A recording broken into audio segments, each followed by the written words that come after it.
ओम शांति 28 नवंबर 2024 के ईश्वरीय महावाक्य। पहले सुनते हैं मुरली के मुख्य पॉइंट्स।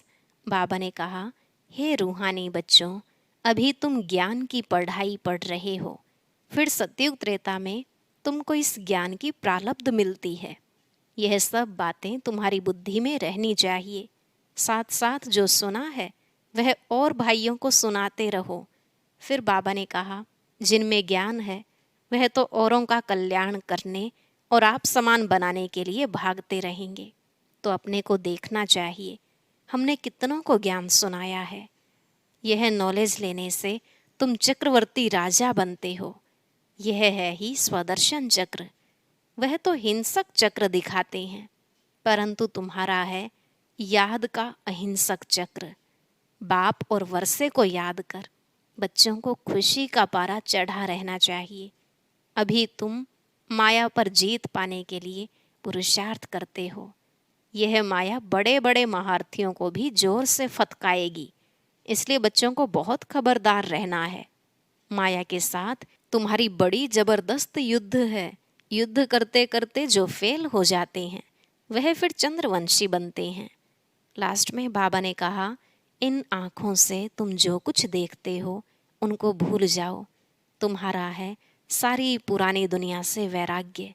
जब तक लायक नहीं बन जाते, भले रहना तो यही है, परंतु इस पुरानी दुनिया से अब दिल नहीं लगाना।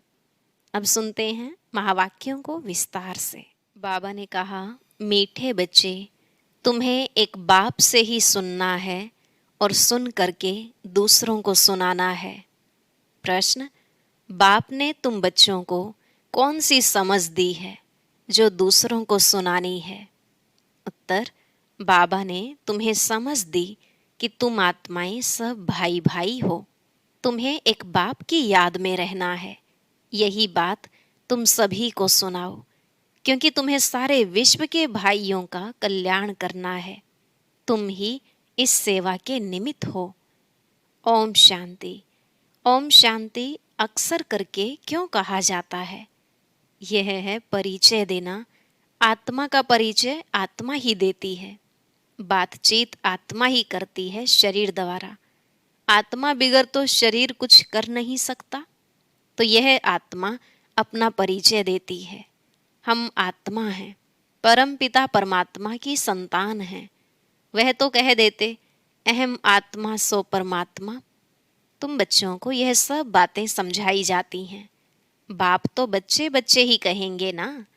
रूहानी बाप कहते हैं, हे रूहानी बच्चों, इन ऑर्गन्स द्वारा तुम समझते हो। बाप समझाते हैं, पहले पहले है ज्ञान, फिर है भक्ति। ऐसे नहीं कि पहले भक्ति पीछे ज्ञान है। पहले है ज्ञान दिन, भक्ति है रात। फिर पीछे दिन कब आए? जब भक्ति का वैराग्य हो। तुम्हारी बुद्धि में यह रहना चाहिए, ज्ञान और विज्ञान है ना। अभी तुम ज्ञान की पढ़ाई पढ़ रहे हो, फिर सतयुग त्रेता में तुमको ज्ञान की प्रारब्ध मिलती है। ज्ञान बाबा अभी देते हैं, जिसकी प्रारब्ध फिर सतयुग में होगी। यह समझने की बातें हैं ना। अभी बाप तुमको ज्ञान दे रहे हैं, तुम जानते हो। फिर हम ज्ञान से परे विज्ञान अपने घर शांति धाम में जाएंगे। उसको न ज्ञान न भक्ति कहेंगे, उसको कहा जाता है विज्ञान। ज्ञान से परे शांति धाम में चले जाते हैं। यह सब ज्ञान बुद्धि में रखना है। बाप ज्ञान देते हैं, कहाँ के लिए? भविष्य नई दुनिया के लिए देते हैं। नई दुनिया में जाएंगे तो पहले अपने घर जरूर जाएंगे। मुक्ति धाम में जाना है, जहाँ की आत्माएं रहवासी हैं, वहाँ तो जरूर जाएंगे ना। यह नई नई बातें तुम ही सुनते हो, और कोई समझ नहीं सकते। तुम समझते हो हम आत्माएं स्पिरिचुअल फादर के स्पिरिचुअल बच्चे हैं। रूहानी बच्चों को जरूर रूहानी बाप चाहिए। रूहानी बाप और रूहानी बच्चे। रूहानी बच्चों का एक ही रूहानी बाप है। वह आकर नॉलेज देते हैं। बाप कैसे आते हैं वह भी समझाया है। बाप कहते हैं, मुझे भी प्रकृति धारण करनी पड़ती है। अभी तुमको बाप से सुनना ही सुनना है, सिवाय बाप के और कोई से सुनना नहीं है। बच्चे सुनकर फिर और भाइयों को सुनाते हैं, कुछ न कुछ सुनाते जरूर हैं। अपने को आत्मा समझो, बाप को याद करो, क्योंकि वही पतित पावन है। बुद्धि वहाँ चली जाती है। बच्चों को समझाने से समझ जाते हैं, क्योंकि पहले बेसमझ थे। भक्ति मार्ग में बेसमझाई से, रावण के चंबे में आने से क्या करते हैं, कैसे छीछी बन जाते हैं। शराब पीने से क्या बन जाते हैं। शराब गंदगी को और ही फैलाती है। अभी तुम बच्चों की बुद्धि में है कि बेहद के बाप से हमको वर्षा लेना है, कल्प कल्प लेते आए हैं, इसलिए दैवी गुण भी जरूर धारण करने हैं। श्री कृष्ण के दैवी गुणों की कितनी महिमा है। वैकुंठ का मालिक कितना मीठा है। अभी श्री कृष्ण की डायनेस्टी नहीं कहेंगे, डायनेस्टी विष्णु अथवा लक्ष्मी नारायण की कहेंगे। अभी तुम बच्चों को मालूम है बाप ही सतयुगी राजाई की डायनेस्टी स्थापन करते हैं। यह चित्र आदि भल न भी हो तो भी समझा सकते हैं। मंदिर तो बहुत बनते रहते हैं, जिनमें ज्ञान है वह औरों का भी कल्याण करने, आप समान बनाने भागते रहेंगे। अपने को देखना है, हमने कितनों को ज्ञान सुनाया है। कोई कोई को झट ज्ञान का तीर लग जाता है। भीष्म पितामह आदि ने भी कहा है ना, हमको कुमारियों ने ज्ञान बाण मारा। यह सब पवित्र कुमार कुमारियां हैं, अर्थात बच्चे हैं। तुम सब बच्चे हो, इसलिए कहते हो हम ब्रह्मा के बच्चे, कुमार कुमारियां भाई बहन हैं। यह पवित्र नाता होता है। सो भी एडॉप्टेड चिल्ड्रन हैं। बाप ने एडॉप्ट किया है, शिव बाबा ने एडॉप्ट किया है प्रजापिता ब्रह्मा द्वारा। वास्तव में एडॉप्ट अक्षर भी नहीं कहेंगे। शिव बाबा के बच्चे तो हैं ही, सब मुझे बुलाते हैं शिव बाबा आओ, परंतु समझ कुछ नहीं है। सब आत्माएं शरीर धारण कर पार्ट बजाती हैं, तो शिव बाबा भी जरूर शरीर द्वारा पार्ट बजाएंगे ना। शिव बाबा पार्ट न बजावे फिर तो कोई काम का न रहा, वैल्यू ही नहीं होती। उनकी वैल्यू ही तब होती है जबकि सारी दुनिया को सदगति में पहुंचाते हैं, तब उनकी महिमा भक्ति मार्ग में गाते हैं, सदगति हो जाती है। फिर पीछे तो बाप को याद करने की दरकार ही नहीं रहती। वह सिर्फ गॉड फादर कहते हैं तो फिर टीचर गुम हो जाता, कहने मात्र रह जाता कि परम पिता परमात्मा पावन बनाने वाला है। वह सदगति करने वाला भी नहीं कहते। भल गायन में आता है सर्व का सदगति दाता एक है, परंतु बिगर अर्थ कह देते हैं। अभी तुम जो कुछ कहते हो सो अर्थ सहित समझते हो। भक्ति की रात अलग है, ज्ञान दिन अलग है। दिन का भी टाइम होता है, भक्ति का भी टाइम होता है। यह बेहद की बात है। तुम बच्चों को नॉलेज मिली है बेहद की। आधा कल्प है दिन, आधा कल्प है रात। बाप कहते हैं मैं भी आता हूँ रात को दिन बनाने। तुम जानते हो आधा कल्प है रावण का राज्य, उसमें अनेक प्रकार के दुख हैं। फिर बाप नई दुनिया स्थापन करते हैं तो उसमें सुख ही सुख मिलता है। कहा भी जाता है यह सुख और दुख का खेल है। सुख माना राम, दुख माना रावण। रावण पर जीत पाते हो तो फिर राम राज्य आता है। फिर आधा कल्प बाद रावण राम राज्य पर जीत पहन राज्य करते हैं। तुम अभी माया पर जीत पाते हो। अक्षर बाई अक्षर तुम अर्थ सहित कहते हो। यह तुम्हारी है ईश्वरीय भाषा। यह कोई समझेगा थोड़े ही।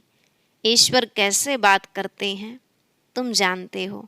यह गॉड फादर की भाषा है, क्योंकि गॉड फादर नॉलेजफुल है। गाया भी जाता है वह ज्ञान का सागर नॉलेजफुल है। तो जरूर किसको तो नॉलेज देंगे ना। अभी तुम समझते हो कैसे बाबा नॉलेज देते हैं, अपनी भी पहचान देते हैं और सृष्टि चक्र का भी नॉलेज देते हैं। जो नॉलेज लेने से हम चक्रवर्ती राजा बनते हैं, स्वदर्शन चक्र है ना। याद करने से हमारे पाप कटते जाते हैं। यह है तुम्हारा अहिंसक चक्र याद का। वह चक्र है हिंसक, सिर काटने का। वह अज्ञानी मनुष्य एक दो का सिर काटते रहते हैं। तुम इस स्वदर्शन चक्र को जानने से बादशाही पाते हो। काम महाशत्रु है, जिससे आदि मध्य अंत दुख मिलता है। वह है दुख का चक्र। तुमको बाप यह चक्र का नॉलेज समझाते हैं, स्वदर्शन चक्रधारी बना देते हैं। शास्त्रों में तो कितनी कथाएं बना दी हैं। तुमको अभी वह सब भूलना पड़ता है। सिर्फ एक बाप को याद करना है, क्योंकि बाप से ही स्वर्ग का वर्षा लेंगे। बाप को याद करना है और वर्षा लेना है। कितना सहज है। बेहद का बाप नई दुनिया स्थापन करते हैं तो वर्षा लेने के लिए ही याद करते हैं। यह है मन मना भव मध्यजी भव।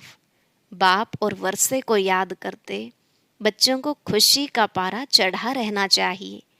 हम बेहद के बाप के बच्चे हैं। बाप स्वर्ग की स्थापना करते हैं। हम मालिक थे, फिर जरूर होंगे।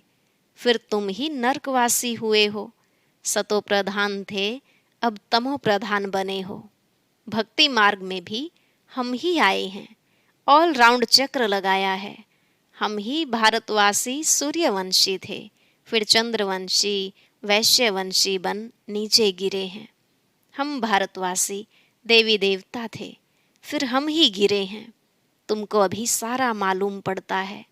वाम मार्ग में जाते तो कितना छीछी बन जाते हो। मंदिर में भी ऐसे छीछी चित्र बनाए हुए हैं। आगे घड़ियां भी ऐसे चित्रों वाली बनाते थे। अब तुम समझते हो हम कितने गुलगुल थे।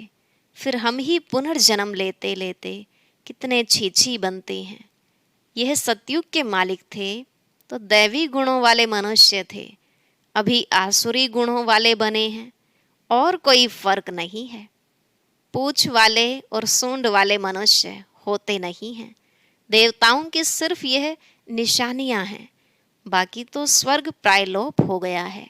सिर्फ यह चित्र निशानी है। चंद्रवंशियों की भी निशानी है। अभी तुम माया पर जीत पाने के लिए युद्ध करते हो। युद्ध करते करते फेल हो जाते हैं तो उनकी निशानी तीर कमान है। भारतवासी वास्तव में हैं ही देवी देवता घराने के, नहीं तो किस घराने के गिने जाएं। परंतु भारतवासियों को अपने घराने का मालूम न होने के कारण हिंदू कह देते हैं, नहीं तो वास्तव में तुम्हारा है ही एक घराना। भारत में हैं सब देवता घराने के, जो बेहद का बाप स्थापन करते हैं। शास्त्र भी भारत का एक ही है। डीटी डायनेस्टी की स्थापना होती है, फिर उनमें भिन्न भिन्न ब्रांचेज हो जाती हैं। बाप स्थापन करते हैं देवी देवता धर्म। मुख्य हैं 4 धर्म। फाउंडेशन देवी देवता धर्म का ही है। रहने वाले सब मुक्तिधाम के हैं। फिर तुम अपने देवताओं की ब्रांचेज में चले जाएंगे। भारत की बाउंड्री एक ही है, और कोई धर्म की नहीं है। यह हैं असुल देवता धर्म के। फिर उनसे और धर्म निकले हैं ड्रामा के प्लान अनुसार। भारत का असुल धर्म है ही डीटी, जो स्थापन करने वाला भी है बाप। फिर नए नए पत्ते निकलते हैं। यह सारा ईश्वरीय झाड़ है। बाप कहते हैं मैं इस झाड़ का बीज रूप हूँ। यह फाउंडेशन है। फिर उनसे ट्यूब्स निकलती हैं। मुख्य बात है ही हम सब आत्माएं भाई भाई हैं। सब आत्माओं का बाप एक ही है। सभी उनको याद करते हैं। अब बाप कहते हैं इन आँखों से तुम जो कुछ देखते हो उनको भूल जाना है। यह है बेहद का वैराग्य। उनका है हद का। सिर्फ घर बार से वैराग्य आ जाता है। तुमको तो इस सारी पुरानी दुनिया से वैराग्य है। भक्ति के बाद है वैराग्य पुरानी दुनिया का। फिर हम नई दुनिया में जाएंगे वाया शांति धाम। बाप भी कहते हैं यह पुरानी दुनिया भस्म होनी है। इस पुरानी दुनिया से अब दिल नहीं लगानी है। रहना तो यहाँ ही है जब तक लायक बन जाएं। हिसाब किताब सब चुकतू करना है। तुम आधा कल्प के लिए सुख जमा करते हो। उनका नाम ही है शांति धाम, सुख धाम। पहले सुख होता है, पीछे दुख। बाप ने समझाया है जो भी नई नई आत्माएं ऊपर से आती हैं, जैसे क्राइस्ट की आत्मा आई, उनको पहले दुख नहीं होता है। खेल है ही पहले सुख पीछे दुख। नए नए जो आते हैं वह हैं सतो प्रधान। जैसे तुम्हारा सुख का अंदाज जास्ती है, वैसे सबका दुख का अंदाज जास्ती है। यह सब बुद्धि से काम लिया जाता है। बाप आत्माओं को बैठ समझा रहे हैं, वह फिर और आत्माओं को समझाते हैं। बाप कहते हैं मैंने यह शरीर धारण किया है। बहुत जन्मों के अंत में अर्थात तमो प्रधान शरीर में मैं प्रवेश करता हूँ। फिर उनको ही फर्स्ट नंबर में जाना है। First so last, last so first. यह भी समझाना पड़ता है। फर्स्ट के पीछे फिर कौन? मम्मा। उनका पार्ट होना चाहिए। उसने बहुतों को शिक्षा दी है। फिर तुम बच्चों में नंबरवार हैं जो बहुतों को शिक्षा देते पढ़ाते हैं। फिर वह पढ़ने वाले भी ऐसी कोशिश करते हैं जो तुमसे भी ऊंच चले जाते हैं। बहुत सेंटर्स पर ऐसे हैं जो पढ़ाने वाली टीचर से ऊंच चले जाते हैं। एक एक को देखा जाता है, सबकी चलन से मालूम तो पड़ता है ना। कोई कोई को तो माया ऐसा नाक से पकड़ लेती है जो एकदम खलास कर देती है। विकार में गिर पड़ते हैं। आगे चलकर तुम बहुतों का सुनते रहेंगे, वंडर खाएंगे। यह तो हमको ज्ञान देती थी, फिर यह कैसे चली गई? हमको कहती थी पवित्र बनो और खुद फिर छीछी बन गई। समझेंगे तो जरूर ना, बहुत छीछी बन जाते हैं। बाबा ने कहा है बड़े बड़े अच्छे महारथियों को भी माया जोर से फतकाएगी। जैसे तुम माया को फतकाकर जीत पहनते हो, माया भी ऐसे करेगी। बाप ने कितने अच्छे अच्छे फर्स्ट क्लास रमणीक नाम भी रखे, परंतु अहो माया आश्चर्यवत सुनंती कथंती फिर भागंती गिरंती हो गए। माया कितनी जबरदस्त है, इसलिए बच्चों को बहुत खबरदार रहना है। युद्ध का मैदान है ना, माया के साथ तुम्हारी कितनी बड़ी युद्ध है। अच्छा, मीठे मीठे सिकिलधे बच्चों प्रति माता पिता बाप दादा का याद प्यार और गुड मॉर्निंग। रूहानी बाप की रूहानी बच्चों को नमस्ते। रूहानी बच्चों की रूहानी बाप दादा को नमस्ते नमस्ते, गुड मॉर्निंग। शुक्रिया बाबा, शुक्रिया। धारणा के लिए मुख्य सार। पहला पॉइंट, यहाँ ही सब हिसाब किताब चुकतू कर आधा कल्प के लिए सुख जमा करना है। इस पुरानी दुनिया से अब दिल नहीं लगानी है। इन आँखों से जो कुछ दिखाई देता है उसे भूल जाना है। दूसरा, माया बड़ी जबरदस्त है, उससे खबरदार रहना है। पढ़ाई में गलप कर आगे जाना है। एक बाप से ही सुनना और उनसे ही सुना हुआ दूसरों को सुनाना है। आज का वरदान, बेहद की दृष्टि वृत्ति और स्थिति द्वारा सर्व के प्रिय बनने वाले डबल लाइट फरिश्ता भव। बेहद की दृष्टि वृत्ति और स्थिति द्वारा सर्व के प्रिय बनने वाले डबल लाइट फरिश्ता भव। बाबा ने कहा फरिश्ते सभी को बहुत प्यारे लगते हैं, क्योंकि फरिश्ता सर्व का होता है, एक दो का नहीं। बेहद की दृष्टि वृत्ति और बेहद की स्थिति वाला फरिश्ता सर्व आत्माओं के प्रति परमात्मा संदेश वाहक है। फरिश्ता अर्थात डबल लाइट। सर्व का रिश्ता एक बाप से जुटाने वाला, देह और देह के संबंध से न्यारा, स्वयं को और सर्व को अपने चलन और चेहरे द्वारा बाप समान बनाने वाला, सर्व के प्रति कल्याणकारी, ऐसे फरिश्ते ही सबके प्यारे हैं। स्लोगन, जब आपकी सूरत से बाप की सीरत दिखाई देगी तब समाप्ति होगी। जब आपकी सूरत से बाप की सीरत दिखाई देगी तब समाप्ति होगी। अच्छा, ओम शांति। अगर हरेक ब्राह्मण अपने जीवन में सिर्फ 2 बातें पक्की कर ले तो बहुत जल्दी बाप समान बन सकते हैं। लेकिन वह 2 विशेष बातें कौन सी हैं, यह जानने के लिए सुनते हैं आज का अव्यक्त ज्ञान मोती।